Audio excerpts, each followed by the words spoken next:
ఒక నీడని ఎప్పుడైనా తలక్రిందులుగా చూసారా? ఈ వింత హంపీలోని విరూపాక్ష ఆలయంలో ఉంది. ఈ ఆలయంలోని అత్యంత ఆశ్చర్యకరమైన విషయం ఏంటంటే, బయట ఉన్న 165 అడుగుల ఎత్తైన రాజగోపురం నీడ లోపల ఒక చిన్న చీకటి గదిలో గోడపై తలక్రిందులుగా కనిపిస్తుంది.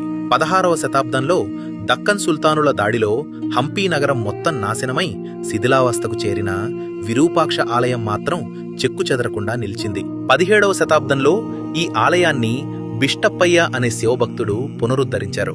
బిష్టప్పయ్య ప్రతిరోజు పూజకు ముందు ఆ 165 అడుగుల ఎత్తైన గోపురం ఎక్కి అక్కడ ఉన్న కలశాన్ని తాకేవారు. ఆ కలశాన్ని తాకడం ద్వారా స్వయంగా ఆ శివుడి పాదాలను తాకిన అనుభూతిని పొందేవారు. అదే అనుభూతిని ప్రతి ఒక్క భక్తుడికి అందించాలనే ఉద్దేశంతో ఆయనకు ఒక గొప్ప ఆలోచన తట్టింది. అదే పిన్ హోల్ కెమెరా సూత్రం.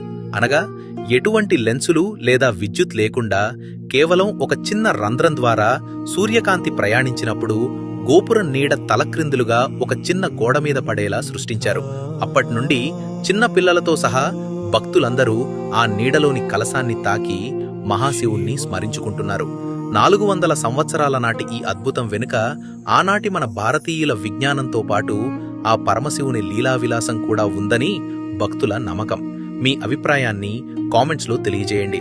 మరిన్ని అద్భుతాల కోసం ఫాలో అవ్వండి.